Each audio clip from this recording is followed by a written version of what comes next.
we can't help but love them. When it comes to our four-legged family members, it's unconditional. All right, guys, come on. No matter what. Our precious pets. They outsmart us, embarrass us, Get out of my house. eat us out of house and home. What did you do? Man's best friends, caught on tape acting like our worst enemies. We've circled the globe looking for the baddest of the bad. Bad dog. So sit back as we count down to crown a winner. It's all coming up on Bad Dog. Our pets are cunning, crafty, and sneaky. And no matter what we do to fence them in, there are some who can break out. They are the escape artists. Sarah the Schnauzer looks like a perfect angel lying on her back. But this little devil is really a daring escape artist. Sarah's family, the Hinghams, have a lot of fun with her. But just can't keep Sarah from breaking out of the house when they leave. They've even locked her in on the second floor. So the Hinghams finally set up 2 video cameras to catch the little sneak. Yup, that's Sarah. Or as they now call her, the Amazing Sarah. They never dreamed in a million years that leaving a second-story window open would be a mistake. She lives up to her name and nails the landing without a scratch. Abby the cat is a pretty amazing escape artist too. But this kitty is a contortionist. Abby makes like Houdini, squeezing through the bars of her crate. With a few wiggles, she's out. And then, it's time for her disappearing act. Holly the hamster is pretty shifty herself. Especially when it comes to unlatching the roof of her hamster house. Oops. But she's bound and determined to break out. And this time, we have liftoff. All that hard work has apparently made this little escape artist hungry, as Holly heads straight for the feeders.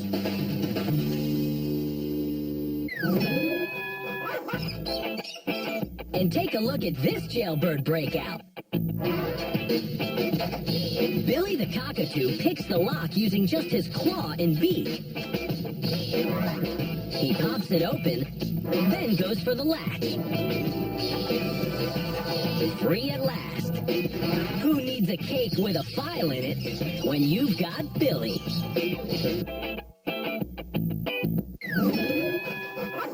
You're about to join Lucky, a cunning escape artist like none you have ever seen, on a remarkable odyssey.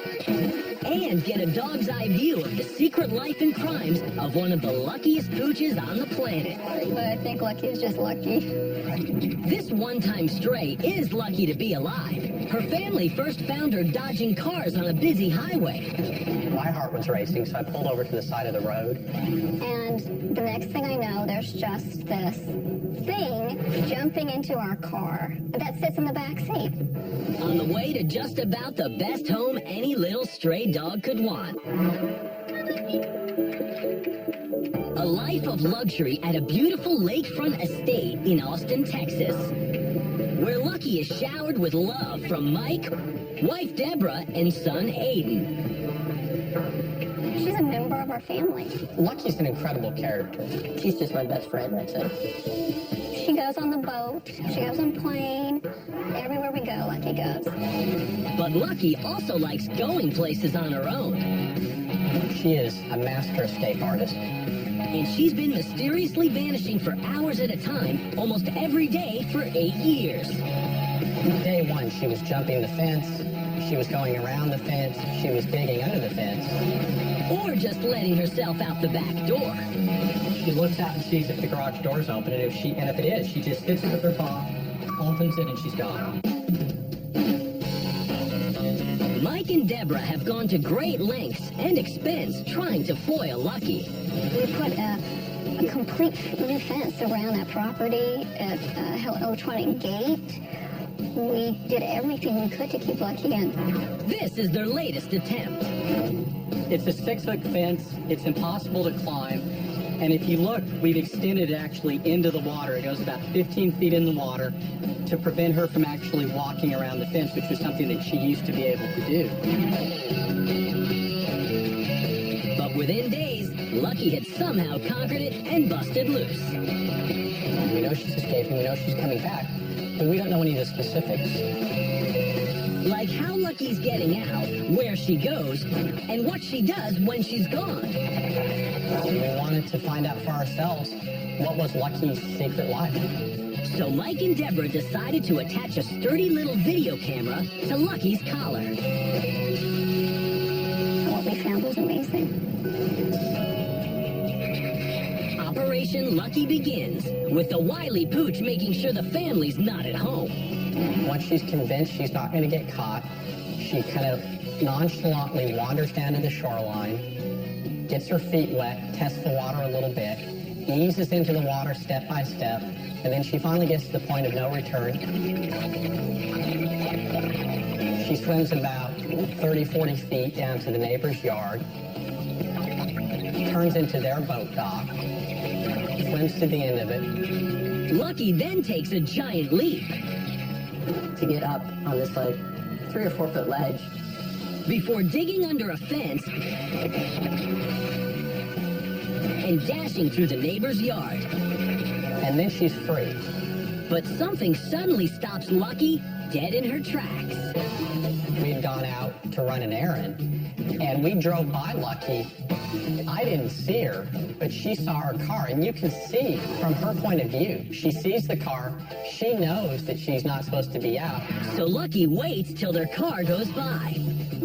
What amazed me was Lucky's resourcefulness. She just is a problem solver. Lucky follows the car from a safe distance until it disappears from view.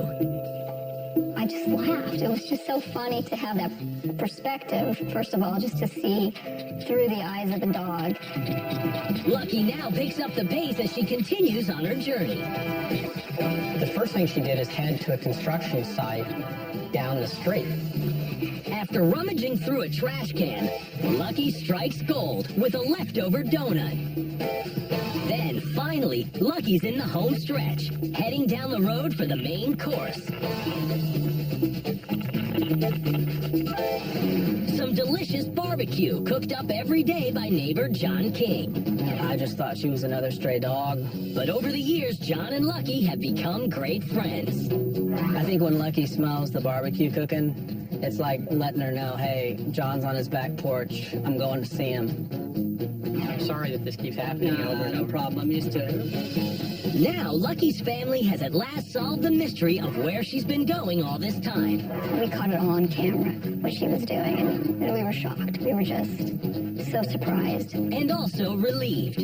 So that's actually made us feel a lot better knowing that she's not in harm's way. In fact, Mike and Deborah were so impressed by Lucky's street smarts, they're no longer even concerned about trying to escape-proof their property and deprive her of her fun barbecue parties with John. I view her as a survivalist. I have no doubt if you dropped her into the backwoods of Alaska, she'd be completely fine.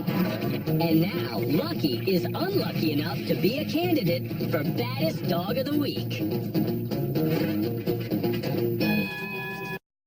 They are our babies, but they're not above stealing from babies.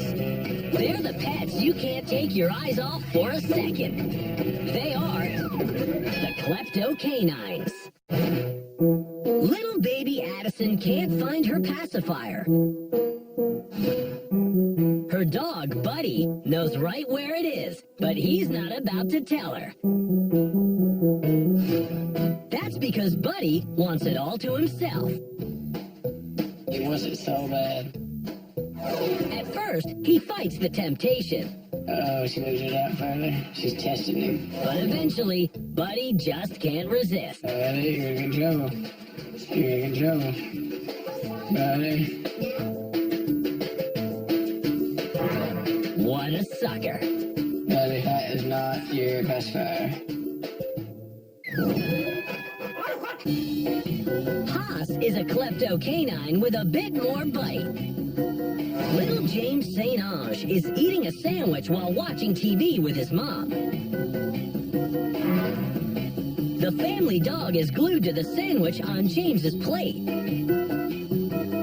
The second James tries to take a bite, Haas beats him to it. And the sandwich-snatching pooch isn't finished. He licks every last crumb off the plate, making this one a clean heist.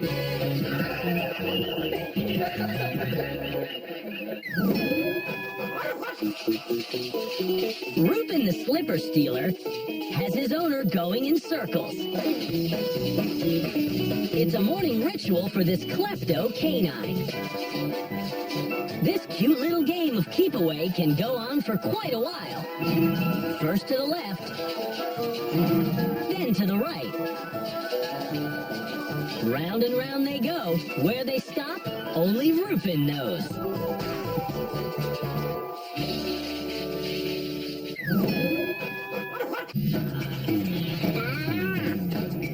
Honey, Give Honey an inch, and she'll try to take a foot. no! Give me my sock back. But fortunately for the Anderson Coughlin family, their klepto boxer will settle for a sock. Honey, get back here. Give me my sock. And good luck getting it back. But as you're about to see, it could be worse.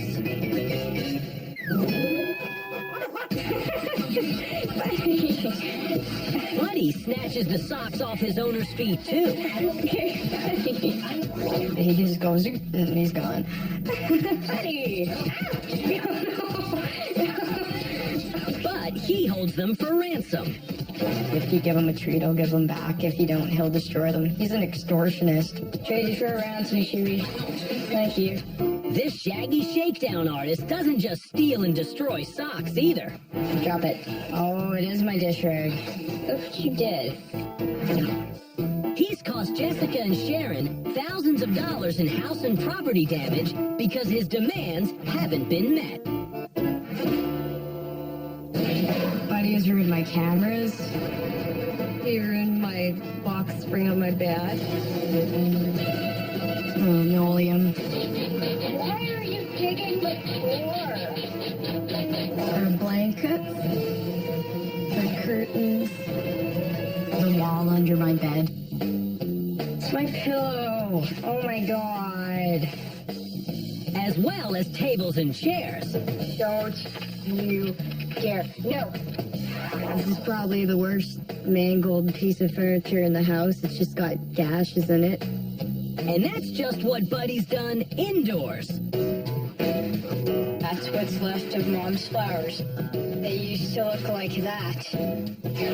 Jessica and Sharon tried reprimanding Buddy Bad. Bad dog. repeatedly. You're such a jerk.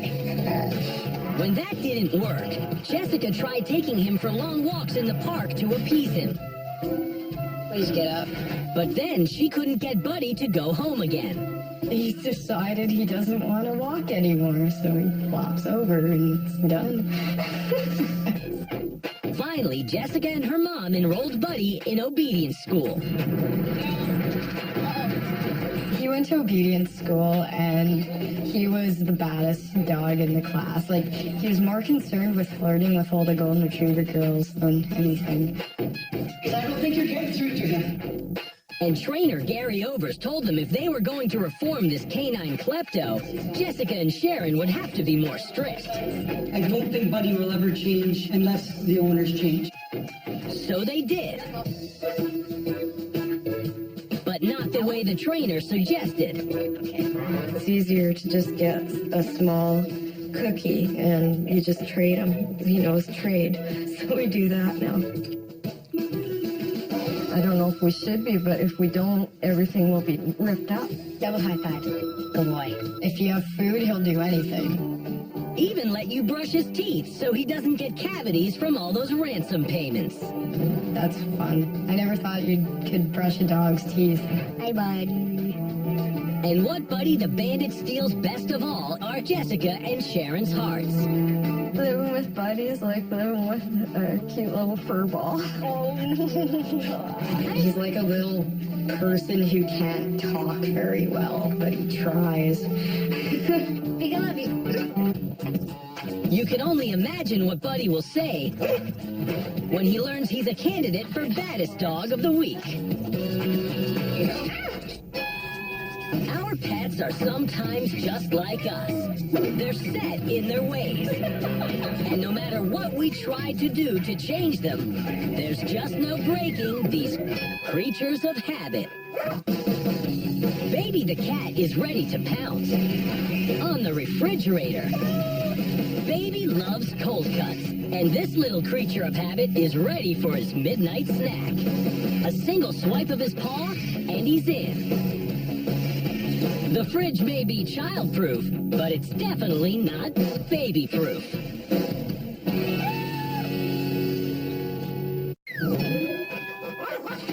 Ed just wants to chew on his hot dog in peace. But Michelangelo the puppy has an annoying habit of being the monkey on his back. Because Michelangelo has designs on a chew toy of his own, Ed's collar. It's a pain in the neck. So finally, Ed throws his weight around, gives Michelangelo the brush, and hot-foots it with his hot dog.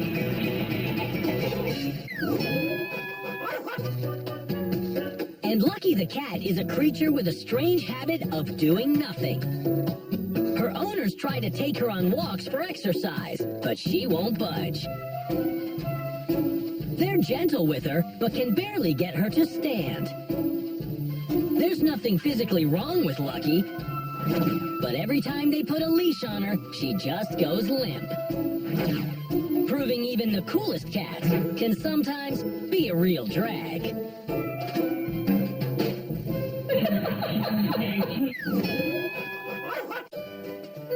And Snowy the Siberian Husky could have one of the worst habits we've ever seen. You go inside, go in the crate, add dog. After tearing up the place, David and Renee Hogan hope a brief timeout will help teach her a lesson. Just to let her know that she was wrong. But instead, it's Snowy who will teach the Hogans a very expensive lesson.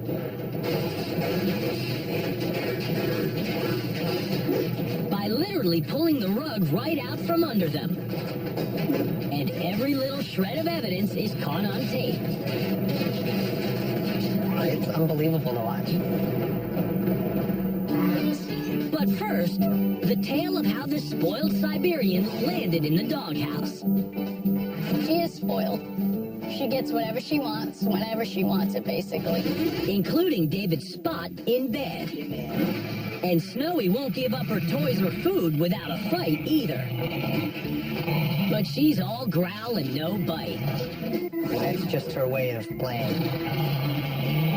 As hard as it is to believe, If there's someone here that's never seen the dog do that, they can be taken away by, wow, that dog's really mad. Snowy really is very gentle.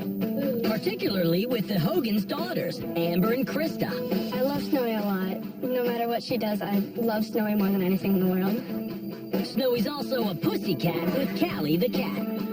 The dog will approach the cat, lick the cat, and the cat will purr, actually. But that's not to say Snowy's an angel.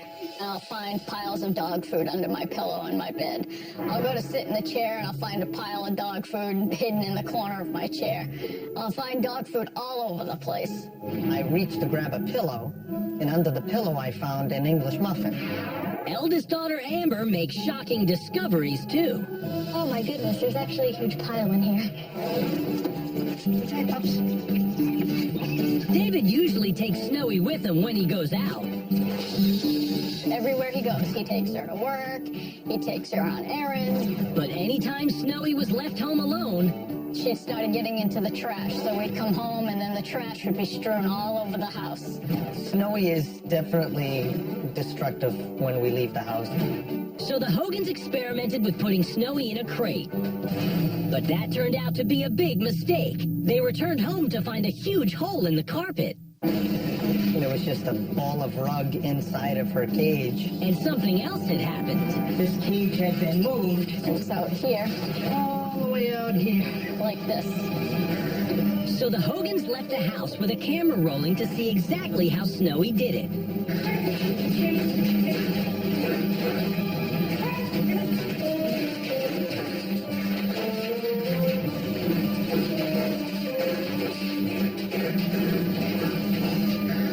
And they could hardly believe their eyes when they returned to find out what she'd done. So it's all, well, we even have some of the remnants of the evidence of the dog having her fun.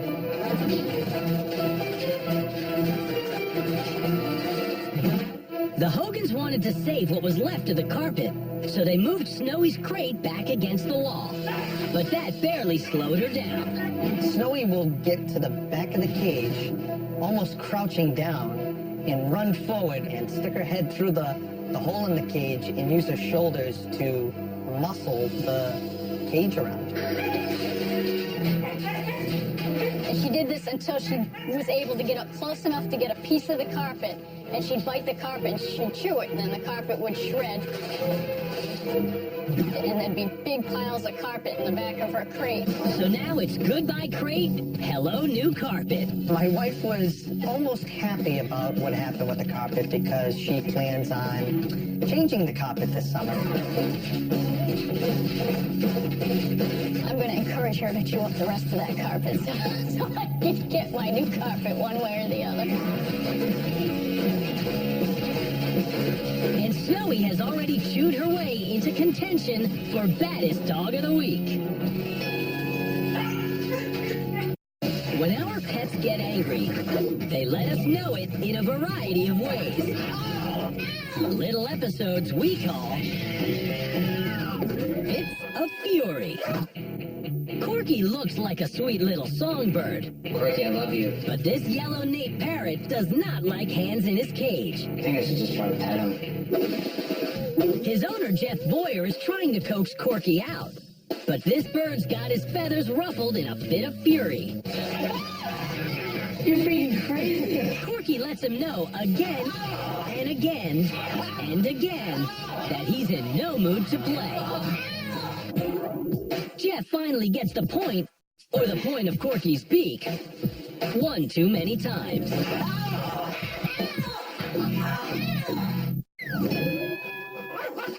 Here you go, Chester. And Fur is just waiting to fly here. Misha, the family dog, is watching his owner as she feeds her two cats treats. But that's not a smile on Misha's face. The clever cat backs away, and Misha pounces. But when kitty number 2 moves in, Misha declares treat time officially over.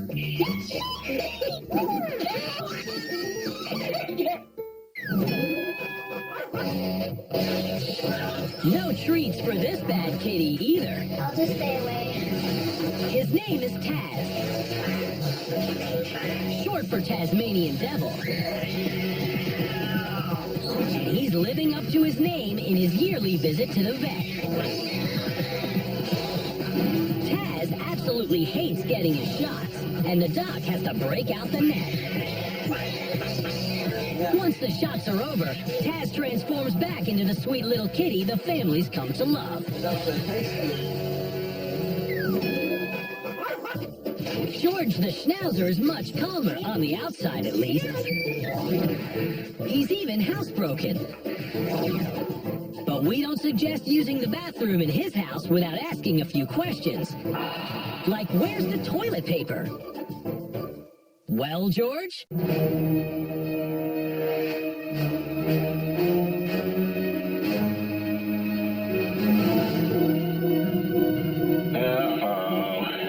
This incredible sight greeted Lloyd Michael when he got home from work after leaving George alone in the house in Billings, Montana. When I opened the door, immediately from 2 feet inside the door, clear to the stairs, is just a trail of paper. And he, as happy as can be, looked at what I did. 6, 7. Do you feel guilty? was adopted by Lloyd's wife Diane when he was a few months old. And after getting this scene on home video, Lloyd did what many husbands might do under the circumstances. I was shocked. The first phone call that I made was to my wife. I said, Diane, can't believe what your dog did now. George, did you do this? Huh? Did you do this? He's my dog when he's a bad dog. And here's the toilet paper about the time I hit the bedroom door. And I go, George, did you do this? From that day on, George has been on a roll. I told Lloyd that George was just a puppy. He'd get over it in due time. Well, George is 2 now, and they're still waiting. The couple really doesn't know what is behind George's obsession with toilet paper. But he can't resist it, even when Lloyd is standing in front of him catching the crime on tape. If there's toilet paper in the room, George is off on a tear. And he tears it to shreds as fast as they can buy it, stealing it from the bathroom or ripping it right out of the bag. I've never really thought about how many dollars worth of toilet paper. I'm fortunate I work somewhere where I get a good discount. They try keeping the rolls behind closed doors and out of reach. But you can never let your guard down around George, even for a moment. I brought it in and leave it on the chair in the kitchen, and within 15, 20 minutes, I'm sure when we're out of sight, he's right there looking at it, trying to move it.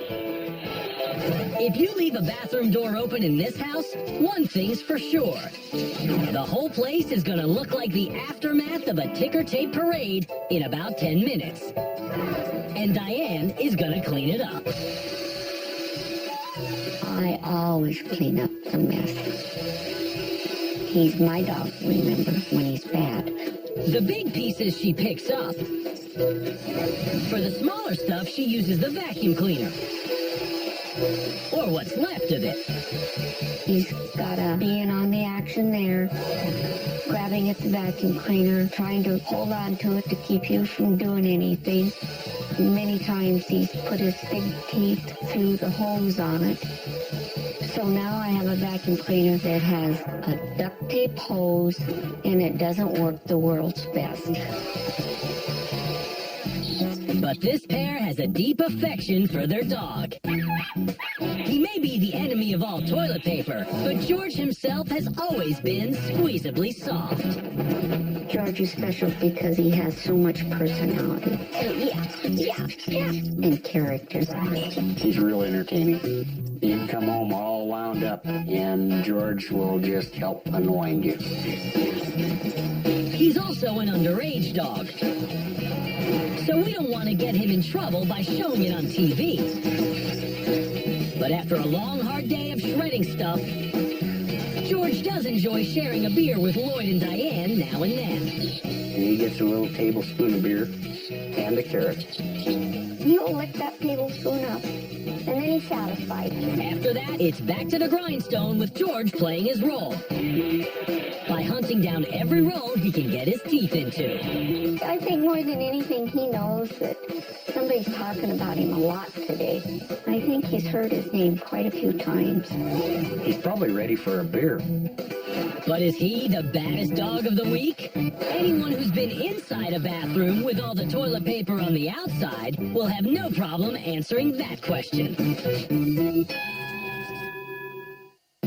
A lot of our pets move in and take over. They act like it's their house. We just live in it. That's a group we call home invaders. Morty the cat just loves invading Mochi the bunny's bed. There's just one problem. Mochi doesn't like to share.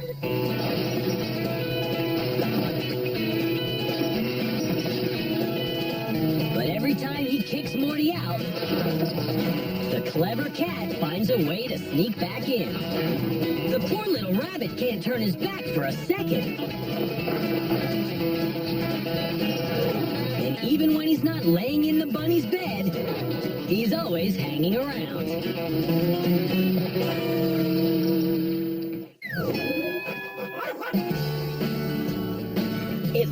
Christopher Crowley's place is being invaded by a couple of real stinkers. And they're breaking into his fridge. But these two actually live here. They're Chris's pet skunks, Gherkin and Cooper. Despite being skunks, they are his babies. Even though they sometimes act more like pigs.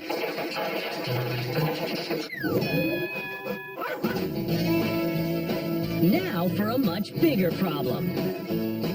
Nasdaq the horse, who acts like a dog.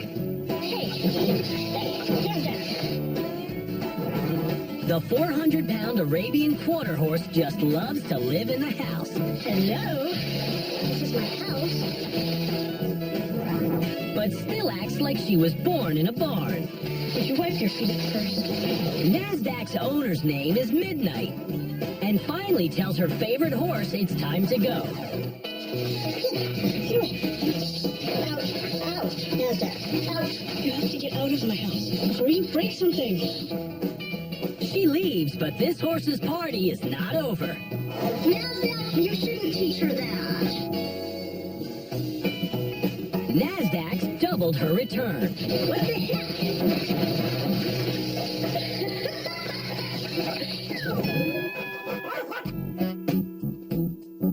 Sweet Pea doesn't look like a home invader. In fact, she doesn't even look like she wants to come inside. I cannot believe what you did. That's because Sweet Pea's already done her dirty work. What she did while Mama was at work. Come here and look what you did. Nope. She has no interest in surveying the damage. Maybe because she's seen it all before. Once again, this is what I've come home to. This happens every time Sweet Pea's owners leave her home alone. What did you do in there? But they can't stay mad for long. You're gonna be good today, right? And they're always willing to give this adorable mutt another shot. You better be good, okay? We have a deal? Alright.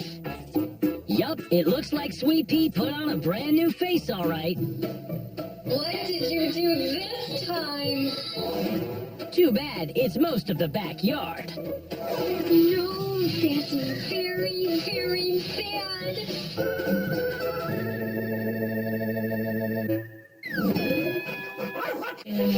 Just when you think these home invaders can't get any cuter, along comes this little guy. An anteater named Pua that Angela Goodwin fell in love with at first sight. The feeling was mutual. She thinks of me as her mother. She'll lay draped over me, you know, like the babies will drape over their mom's back. She'll snuggle with me that way. Angela coddles Pua like a child. The pampered anteater even has a hammock she can climb into from a carpeted water heater cabinet. It's the princess hammock because it has princess written on it and tiaras on it. She also has her very own wardrobe. This is one that was a baby shirt. It's got ants on it, and I altered it to make it fit her better. Angela's mom, Muriel, was initially a little weary about having an anteater in the house. Nobody really has had them as pets that I knew about. They didn't really understand why I'd want one. Good question. And the answer? Well, Angela simply longed for a truly unusual pet, and you don't get much more unusual than an anteater. The more I learned about them, the more I fell in love with them. But Angela could understand Mom's reservations, especially after Pua reared up and hissed at Muriel before they were familiar with each other. Just a little bit startled. So was Heisey, the dog. Angela and her family can't say Heisey didn't warn them, and they had no idea how destructive and difficult to domesticate an anteater could be. She found her way up into the box spring, and she started pooping in the box spring. But Dad Jerome came to the rescue. So we put a sheet of plyboard under there to prevent her from climbing in there and using it that way anymore. Mom also has to remember to keep the lid closed on the washing machine, or everyone's clothes smell like anteater. We just have to have her get out of there when we're going to do the laundry. So at least nobody has ants in their pants. The Goodwins soon discovered anteaters eat more than just ants, too. Pua loves drywall, and her razor-sharp claws peel through the walls like a pizza cutter. And when she climbs on the furniture, she pulls the fabric right off. We have blankets on the couch because they tend to destroy the couch when it's uncovered. To keep Pua from literally eating the Goodwins out of house and home, Angela supplements the drywall with handmade vitamin-packed anteater shakes, fresh raw beef, and the occasional non-alcoholic anteater cocktail.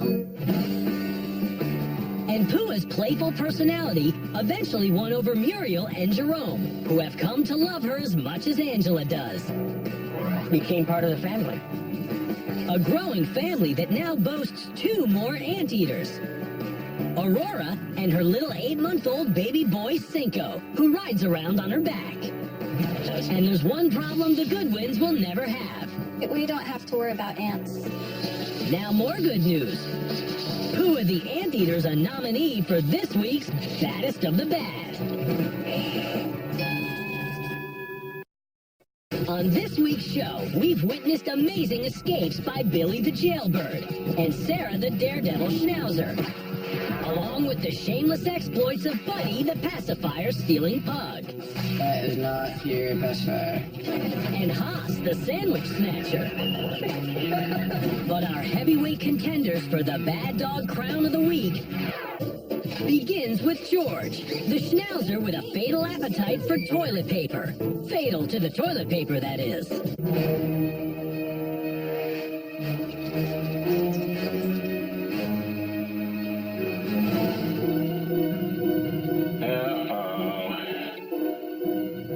When I opened the door, immediately from 2 feet inside the door, clear to the stairs, is just a trail of paper.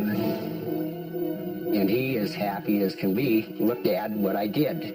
6, 7. What? You feel guilty? I was shocked. The first phone call that I made was to my wife. I told Lloyd that George was just a puppy. He'd get over it in due time. Then they went shopping for more toilet paper. I never really thought about how many dollars worth of toilet paper. I'm fortunate I work somewhere where I can't get a discount. I brought it in and leave it on the chair in the kitchen, and within 15, 20 minutes, I'm sure that when we're out of sight, he's right there looking at it, trying to move it.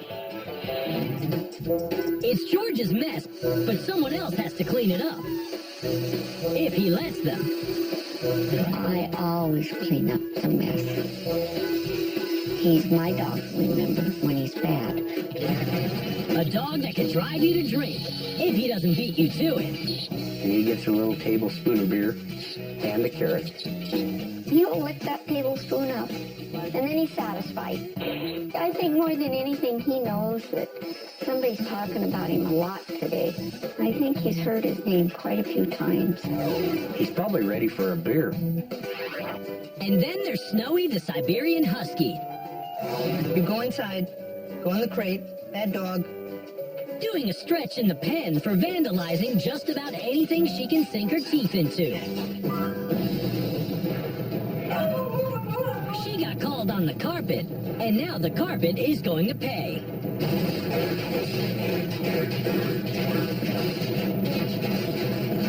It's unbelievable to watch. Which is not surprising considering the kind of behavior that got her here in the first place. So it's all, well, we even have some of the remnants of the evidence of the dog having her fun.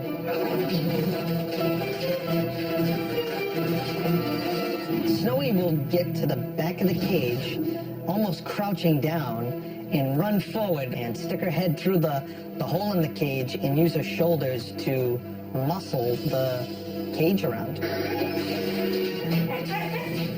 And she did this until she was able to get up close enough to get a piece of the carpet, and she'd bite the carpet and she'd chew it, and then the carpet would shred. And there'd be big piles of carpet in the back of her crate. Leaving her human friends with only one option. My wife was almost happy about what happened with the carpet because she plans on changing the carpet this summer. I'm going to encourage her to chew up the rest of that carpet so I can get my new carpet one way or the other.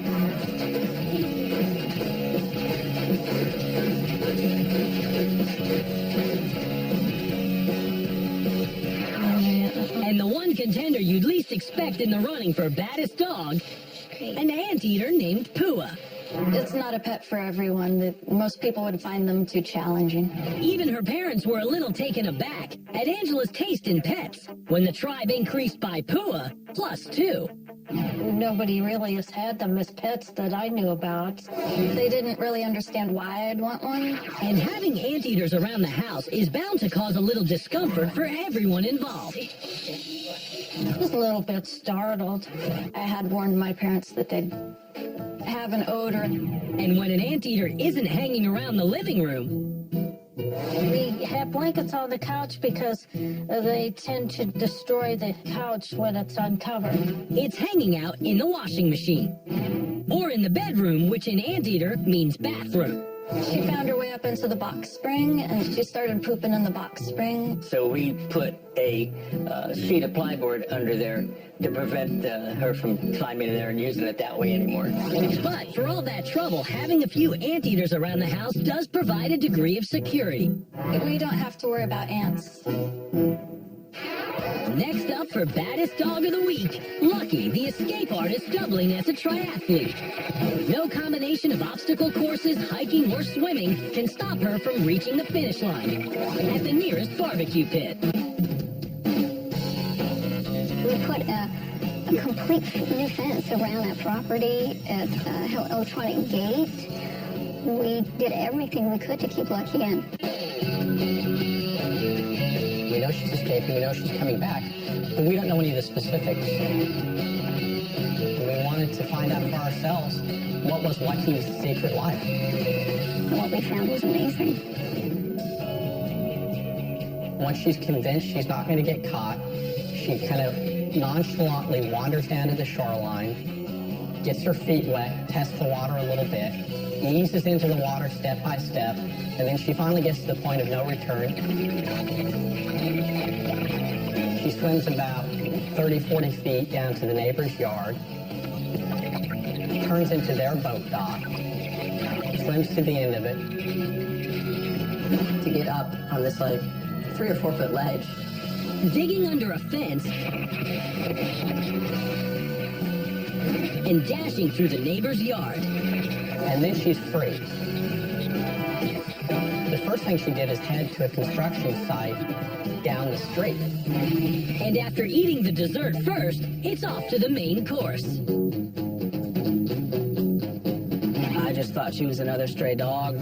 Sorry that this keeps happening over and over. No problem. I'm used to it. We caught it all on camera, what she was doing, and we were shocked. We were just so surprised. So that's actually made us feel a lot better knowing that she's not in harm's way. I view her as a survivalist. I have no doubt if you dropped her into the backwoods of Alaska, she'd be completely fine. And our final entry for baddest in show, they don't call him Bad Buddy for nothing. Okay, buddy. He just goes, and he's gone. Buddy! If you give him a treat, he'll give them back. If you don't, he'll destroy them. He's an extortionist. Ready for a round, Sweetie? Thank you. Buddy's probably destroyed maybe 3-4 grand worth of stuff in 3 years. I think the first 10 minutes he was here, he chewed up the channel changer. But he also bit a hole in the couch the first day he was here. It's a pretty big one. And what he doesn't steal, he destroys.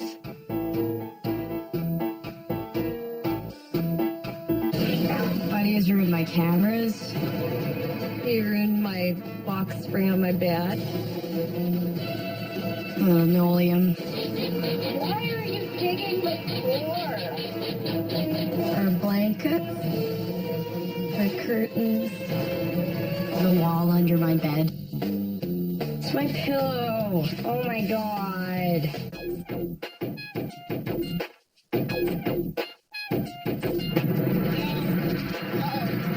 He went to obedience school and he was the baddest dog in the class. Like, he was more concerned with flirting with all the golden retriever girls than anything. Because I don't think you're getting through to him. Sir, if he starts to pull you, pull down low, because if he pulls up high, he's going to pull you off balance. Okay. I don't think Buddy will ever change unless the owners change. It's easier to just get a small cookie and you just trade him. He knows trade. So we do that now.